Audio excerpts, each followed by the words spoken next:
Dear students, today we discuss exercise 6.1। आज हम question करेंगे एक्सरसाइज 6.1 से जो एबल टेस्ट और डिजिटल टेस्ट पर बेस्ड है। ओके स्टूडेंट्स, तो सबसे पहले आपको एबल टेस्ट और डिजिटल टेस्ट की जो स्टेटमेंट है वो माइंड में रखनी है, तभी हम क्वेश्चन कर पाएंगे। एबल टेस्ट के लिए तो आपको क्या होता है बच्चों, एक सीरीज तो कन्वर्जेंट मिलेगी, summation n is equal to 1 to infinity A N is convergent. मतलब सीरीज तो आपके पास कन्वर्जेंट हो, सीक्वेंस आपके पास मोनोटोनिक और बाउंडेड हो। समझ में आ गया ना। एबल टेस्ट के लिए सीरीज को कन्वर्जेंट शो करना है, सीक्वेंस को मोनोटोनिक और बाउंडेड शो करना है। तो उन दोनों की प्रोडक्ट से जो सीरीज बनेगी वो बच्चों क्या हो जाती है, कन्वर्जेंट हो जाती है। सिमिलरली इसी टाइप से आपने डिरिचलेट टेस्ट की स्टेटमेंट पढ़ी थी।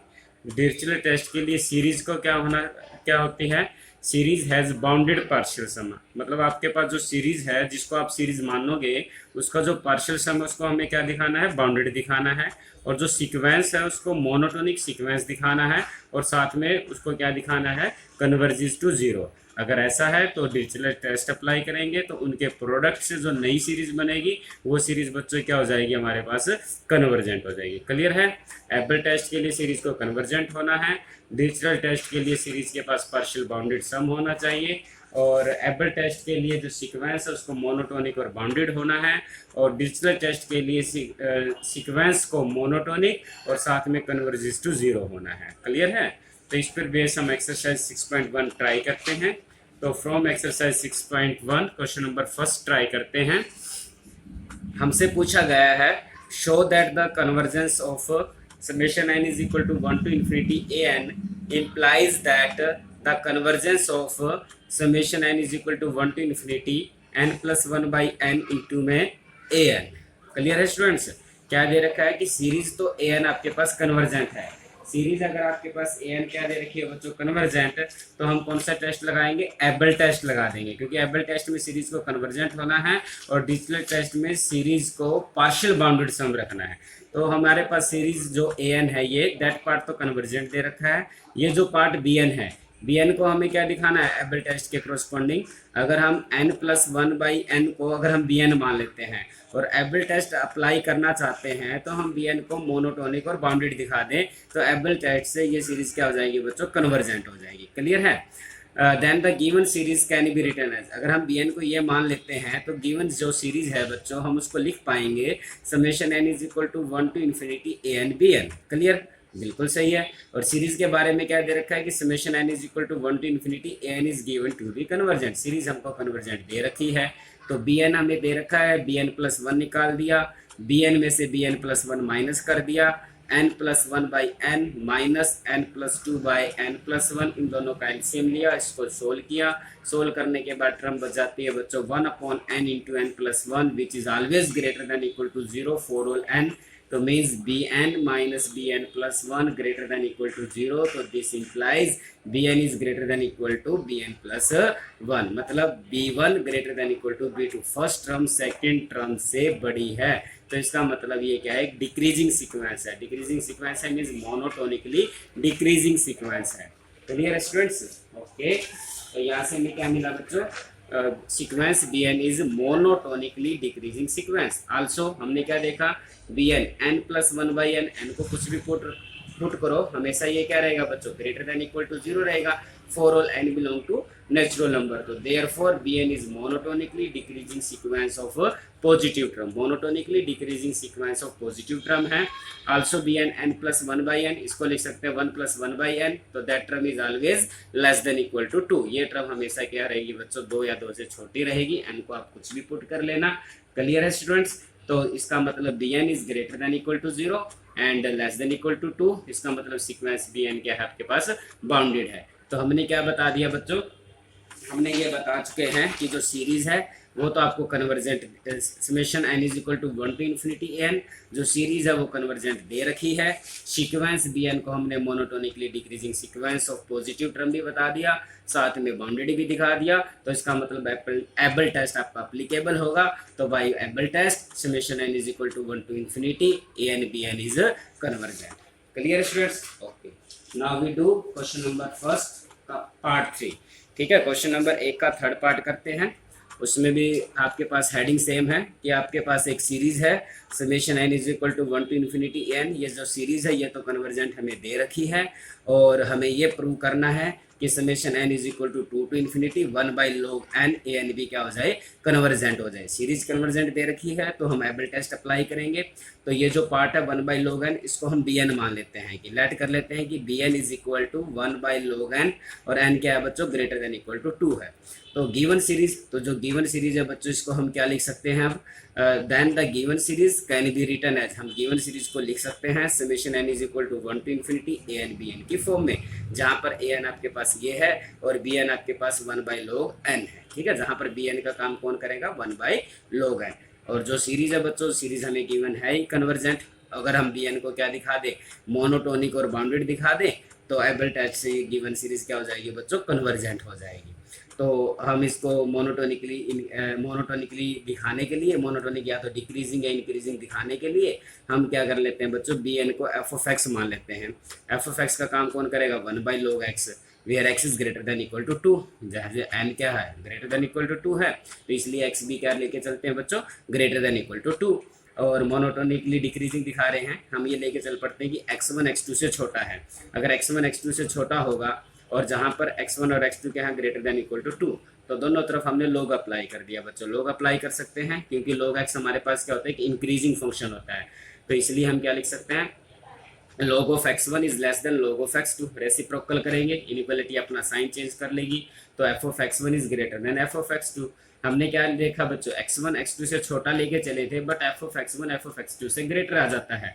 तो by the definition of decreasing function f of x is a decreasing function of x। f of x हमारे पास क्या बन जाता है बच्चों, डिक्रीजिंग फंक्शन ऑफ x। तो इसका मतलब जो सीक्वेंस bn है वो हमारे पास मोनोटोनिकली डिक्रीजिंग सीक्वेंस है, मोनोटोनिकली डिक्रीजिंग सीक्वेंस है। Also limit N goes to infinity bn, limit N goes to infinity 1 by log n, 1 by infinite क्या आ जाएगा, 0।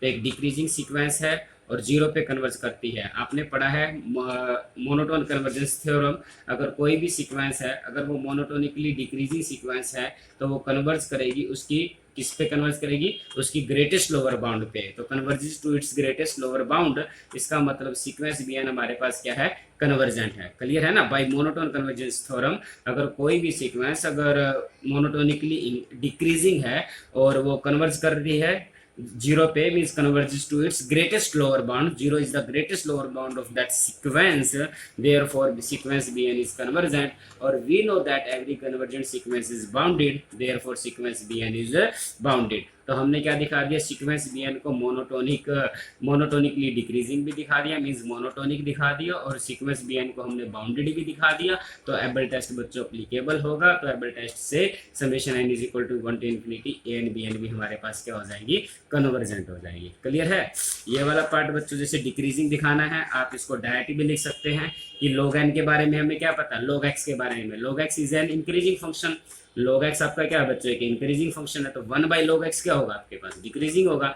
log x is an increasing function for all x is greater than equal to 2, तो therefore 1 by log x उसका reciprocal लेंगे, तो 1 by log x is a decreasing function for all x is greater than equal to 2। Direct भी लिख सकते हैं कि अगर log x इंक्रीजिंग फंक्शन होता है x greater than equal to 2 के लिए, तो 1 बाई log x आपका क्या हो जाएगा बच्चों, decreasing function for all x greater than equal to 2। Okay, हमने इसको डिक्रीजिंग मतलब मोनोटोनिकली डिक्रीजिंग भी दिखा दिया और बाउंडेड के बारे में भी डिस्कस कर लिया। तो इसका मतलब एबल टेस्ट हमारा अप्लीकेबल हो जाएगा और एबल टेस्ट से सीरीज क्या हो जाएगी, कन्वर्जेंट हो जाएगी। ठीक है बच्चों, अब हम क्वेश्चन नंबर फर्स्ट का 5th पार्ट ट्राई करते हैं। हमें ये दे रखा है कि series summation n is equal to 1 to infinity n, जो सीरीज है वो बच्चों कन्वर्जेंट सीरीज दे रखी है और हमसे ये पूछा गया है कि summation n is equal to 1 to infinity 1 plus 1 by n to the power n into में an, ये जो सीरीज है ये भी क्या हो जाए बच्चों, कन्वर्जेंट हो जाए। तो ये जो वाला पार्ट है बच्चों 1 plus 1 by n to the power n, इसको हम क्या मान लेते हैं, bn मान लेते हैं। तो bn मानना, तो गिवन सीरीज को हम किस रूप में लिख सकते हैं, then the given series can be written as, given series को हम लिख सकते हैं summation n is equal to 1 to infinity an bn, जहां पर bn का काम कौन करेगा, 1 plus 1 by n to the power n। Okay students, now series हमें क्या दे रखी है, कन्वर्जेंट दे रखी है, जो हमने bn माना है बच्चों इसके बारे में डिस्कस करते हैं। इसको एक तो बाउंडेड दिखाना होता है और एक इसको क्या दिखाना होता है, मोनोटोनिक दिखाना होता है। तो ये लेके चल पड़ते हैं 1 + 1/n to the power n, binomial theorem लगा दी 1 + n × x n × n - 1/2 factorial x का होल स्क्वायर, x का काम कौन कर रहा है बच्चों 1/n 1 + nx + n × n - 1/2 factorial x square plus n × n - 1 × n - 2/3 factorial into max cube continue like this n × n - 1 × n - 2 up to 2 × 1 एक एक कम होता जाएगा डिवाइड बाई n फैक्टोरियल और divide by x to the power n, तो 1/n to the power n become 1/n की power पूरी की पावर n, ठीक है, मतलब 1/n to the power n है और ये क्या लिखा जाएगा बच्चों 1/n to the power n। Clear students, binomial theorem से हमने इसको एक्सपेंड कर दिया। इसके बाद हमने क्या देखा इसमें, ये आपके पास बना 1 प्लस n से n कैंसिल करेंगे 1 आ जाएगा 1/2 फैक्टोरियल सेम रखा, n स्क्वायर को n × n - 1 के नीचे रखेंगे, एक n इसके साथ कैंसिल हो जाएगा, एक n n - 1 के नीचे आ जाएगा, n - 1 के नीचे n आएगा n - 1/n, तो इसको जब ओपन करके लिखेंगे तो 1 - 1/n बन जाएगा। क्लियर है बच्चों 1 - 1/n क्लियर। सिमिलरली 1/3 फैक्टोरियल को बाहर लिखा, n क्यूब है, तीनों में से एक एक n कॉमन ले लो, एक n इसको कट कर देगा, एक n इसमें से कॉमन लिया, एक n इसमें से कॉमन लिया, तो बाहर बन जाएगा बच्चों n क्यूब, ये n क्यूब इस n क्यूब को कट कर देगा और अपने पास बच जाएगा 1 - 1/n 1 - 2/n। क्लियर, हर एक टर्म में से n कॉमन लिया तो बाहर बन जाएगा n की पावर n, वो n की पावर n इस n की पावर n को कट कर देगा, हमारे पास बचा है क्या 1/n फैक्टोरियल, इसमें से n कॉमन लेंगे 1 - 1/n, इसमें से n कॉमन लेंगे 1 - 2/n, नीचे 2/n आएगा और लास्ट टर्म क्या आएगी बच्चों, लास्ट टर्म हमारे पास आएगी बच्चों 1/n, और इसको हम क्या भी लिख सकते हैं, हमने इसको इस फॉर्म में लिख दिया 1 - n - 1/n, इसको जब एक्सपेंड करेंगे तो 1 - n/n 1 माइनस प्लस 1/n, 1 से 1 कैंसिल हो जाएगा, इसलिए हमने इसको इस फॉर्म में लिख दिया 1 - n - 1/n। Okay students, same term है 1 + 1, ये जो टर्म है बच्चों लेस देन रहेगी 1/2 फैक्टोरियल से, क्योंकि 1 में से कुछ ना कुछ कम हो रहा है, ये टर्म लेस रहेगी 1/3 ये टर्म लेस रहेगी 1/3 फैक्टोरियल से, ये जो लास्ट टर्म है ये लेस रहेगी 1/n फैक्टोरियल से। और ये किसका सीरीज एक्सपेंशन है बच्चों, e का, आपको पता है ना e का सीरीज एक्सपेंशन, क्योंकि हमें पता है कि e की पावर जो x होता है वो क्या होता है 1 + x + x square 2 factorial x³ 3 factorial continue like this, और e की अगर x को 1 से रिप्लेस कर दे तो ये क्या बनेगा बच्चों 1 + 1 1 का स्क्वायर बाय 2 फैक्टोरियल प्लस 1 का क्यूब बाय 3 फैक्टोरियल, आपके पास भी यही है 1 + 1 + 1/2 factorial plus 1/3 factorial 1/n factorial. Clear है स्टूडेंट्स, तो ये टर्म क्या रहेगी बच्चों लेस देन क्या रहेगी e रहेगी। क्लियर है, that term is always less than e। Okay, तो हमने क्या देखा कि 1 + 1/n to the power n is less than e, और e के बारे में आपको पता है बच्चों e क्या रहता है, e हमेशा 2 और 3 के बीच में क्या करता है लाई करता है, तो therefore bn is greater than 2 और less than 3 for all n।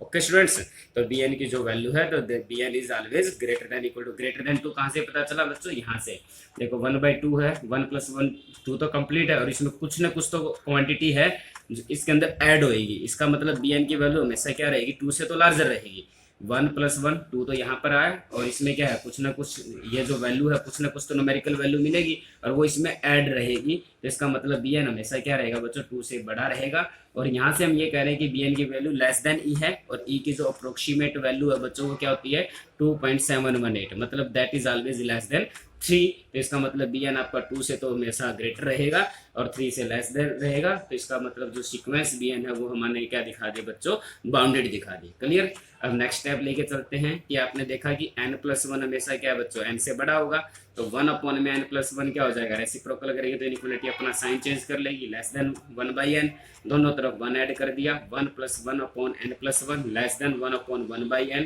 Taking power n, दोनों तरफ पावर बच्चे क्या है पावर n ले लेते हैं, तो आपके पास क्या बन जाएगा 1 + 1/n + 1 to the power n less than 1/1/n to the power n, ये किसके इक्वल है बच्चों bn + 1, ये किसके इक्वल है बच्चों bn, हमने क्या दिखा दिया sequence bn is monotonically decreasing. Clear है बच्चों? सीक्वेंस बी एन को हमने मोनोटोनिकली डिक्रीजिंग भी दिखा दिया, और यहाँ पर हमने सीक्वेंस बी एन को बच्चों क्या दिखा दिया, बाउंडेड भी दिखा दिया। सीक्वेंस बी एन आपके पास क्या है, बाउंडेड भी है, मोनोटोनिक और बाउंडेड है, और सीरीज आपको कन्वर्जेंट हमें दे रखी है कि सीरीज हमारे पास क्या है बच्चों, कन्वर्जेंट सीरीज है। सीरीज कन्वर्जेंट हो, सीक्वेंस मोनोटोनिक और बाउंडेड है, तो एबल टेस्ट अप्लाई कर सकते हैं। तो hence Abel test summation n is equal to 1 to infinity a n b n is convergent. Okay students, now we discuss question number second.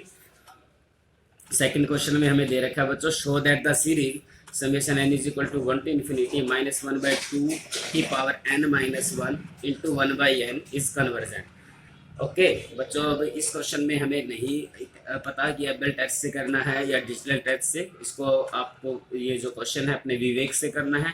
आपको series को इस टाइप से चूज करना है जिसको आप इजीली या तो कन्वर्जेंट दिखा सकते हैं या जिसके पार्शियल सम को आप बाउंडेड दिखा सकते हो। जिसको आप इजीली कन्वर्जेंट दिखा सकते हैं उसको सीरीज एबल टेस्ट लग जाएगा। अगर जिसके पार्शियल सम को अगर आप बाउंडेड दिखा सकते हैं तो वहाँ पर बच्चों क्या लग जाएगा, डिजिटल टेस्ट। ओके स्टूडेंट्स, तो फर्स्ट वी शो दैट कि हमने क्या माना कि इसमें जो ए एन है -1/2 की पावर n -1, इसको हम ए एन मान लेते हैं, और बी एन हमने बच्चों 1/n मान लिया। ठीक है, अगर हम ये चूज कर लेते हैं, first we show that summation n is equal to 1 to infinity a n, जो सीरीज हमने ली है summation n is equal to 1 to infinity -1 की पावर n -1 इंटू 1/2 की पावर n है। अगर हम इस सीरीज को बच्चों क्या दिखाना चाहते हैं, कन्वर्जेंट। अगर हम कन्वर्जेंट दिखाना चाहते हैं तो इसका मतलब हम कहाँ जा रहे हैं, एबल टेस्ट की ओर जा रहे हैं। तो एबल टेस्ट के लिए और सीरीज कौन सी है बच्चों, ये अल्टरनेटिंग सीरीज है। अल्टरनेटिंग सीरीज की कन्वर्जेंस कैसे चेक करते हैं, लेबनिज टेस्ट से। तो लेबनिज टेस्ट से अल्टरनेटिव सीरीज की कन्वर्जेंस चेक करने के लिए ये जो वाला पार्ट है बच्चों, इस वाले पार्ट को हम अलग से लेके चल पड़ते हैं, और इसका नाम हमने क्या रख दिया बच्चों, सी एन रख दिया। क्लियर है? तो सी एन आपके किसके इक्वल है बच्चों, 1/2 की पावर n -1। एन की वैल्यू आप कोई भी नेचुरल नंबर पुट करो, इसकी वैल्यू हमेशा क्या रहेगी, ग्रेटर देन 0। ठीक है बच्चों, लेबनिज टेस्ट के लिए क्या होता है बच्चों, जो सी एन है मतलब a n greater than 0 for all n belong to natural number. तो ये कंडीशन सेटिस्फाई हुई। अब सेकंड कंडीशन देखते हैं कि limit n goes to infinity C N apply करके देखा, limit n goes to infinity 1/2 की पावर n -1 0, ये कंडीशन भी सेटिस्फाई होती है। लेबनिज टेस्ट के लिए क्या होता है, ए एन पर अगर लिमिट n nth टर्म पर अगर limit n goes to infinity लगाए तो वो बच्चों क्या होना चाहिए, 0। तो यहाँ पर भी सी एन पर limit n goes to infinite लगा के देखा, वो भी क्या जाता है, 0। अब हमें इसको क्या दिखाना होता है बच्चों, डिक्रीजिंग दिखाना होता है। लेके चलते हैं कि लेटर सी n +1 लेके चलते हैं। n को अगर n +1 से रिप्लेस कर देंगे तो ये क्या बन जाएगा, 1/2 की पावर n -1 को n +1 से रिप्लेस किया तो 1/2 की पावर n। क्लियरली आपको पता है बच्चों 2 की पावर n हमेशा 2 की पावर n -1 से बड़ा रहेगा। अगर हम इसका रेसिप्रोकल लेंगे तो ये इनइक्वालिटी अपना साइन चेंज कर लेगी। ये किसके इक्वल है बच्चों, सी n +1 के। ये किससे इक्वल है, सी एन के। तो ये डिक्रीजिंग सीक्वेंस भी है। तो लेबनिज टेस्ट की सभी कंडीशन क्या हो जाती है बच्चों, satisfy. All the condition of Leibniz test are satisfy, तो therefore that series is convergent by the Leibniz test. Hence summation n is equal to 1 to infinity -1 to the power n -1 into 1/2 की पावर n -1 is convergent, hence that is summation n is equal to 1 to infinity a n is convergent। a n को हमने क्या दिखा दिया बच्चों, convergent दिखा दिया। क्लियर है? अब बी एन है, अगर कन्वर्जेंट है बी एन को क्या दिखाना है, मोनोटोनिक और बाउंडेड दिखा दो तो एबल टेस्ट अप्लीकेबल हो जाएगा। बी एन सीक्वेंस क्या, 1/n। हमें पता है कि n +1 n से हमेशा क्या रहेगा, बड़ा। तो 1/n +1 1/n से छोटा रहेगा, तो bn +1 लेस देन bn है। या क्लियरली आपको दिख भी रहा है, ये सीक्वेंस क्या है, 1 1/2 1/3 1/4। क्लियरली सीक्वेंस क्या, डिक्रीजिंग सीक्वेंस है, मोनोटोनिकली डिक्रीजिंग सीक्वेंस है। Clearly sequence bn is a decreasing sequence. bn क्या है बच्चों, 1/n। ये वैल्यू हमेशा क्या रहेगी, लेस देन इक्वल टू 1। और bn है क्या है बच्चों, bn की वैल्यू क्या है, 1/n। n को कोई भी नेचुरल नंबर रखो, हमेशा क्या रहेगा, ग्रेटर देन 0। अगर n इन्फिनिटी को अप्रोच करता है तो ये क्या हो जाएगा, ग्रेटर देन अगर सॉरी bn क्या है बच्चों, 1/n। n को कोई भी नेचुरल नंबर पुट करो, इसकी वैल्यू हमेशा क्या रहेगी, ग्रेटर देन 0 रहेगी। और यहाँ से क्या पता चल रहा है, 1/n लेस देन n को कुछ भी पुट करोगे, 1 1/2, ये देख लो 1 1/2 1/3 1/4, ये हमेशा क्या लेस देन इक्वल टू 1। तो हमने क्या देखा, जो bn जो सीक्वेंस है उसकी टर्म में हमेशा 1 या 1 से छोटी रहेंगी और 0 से हमेशा क्या रहेगी बच्चों, बड़ी रहेगी। तो सीक्वेंस bn को हमने क्या दिखा दिया, बाउंडेड है। तो सीक्वेंस bn को हमने डिक्रीजिंग सीक्वेंस भी दिखा दिया, बाउंडेड भी दिखा दिया। तो इसका मतलब जो सीक्वेंस bn आपके पास मोनोटोनिक है, मोनोटोनिकली डिक्रीजिंग है और साथ में बाउंडेड भी है, तो एबल टेस्ट अप्लीकेबल है। So therefore by the Abel test, summation n is equal to 1 to infinity a and b n is convergent, that is summation n is equal to 1 to infinity minus 1 to the power n minus 1 into में 1 by n is a convergent. Okay students, समझ में आया? Okay, next lecture में next question discuss करेंगे. Okay, bye.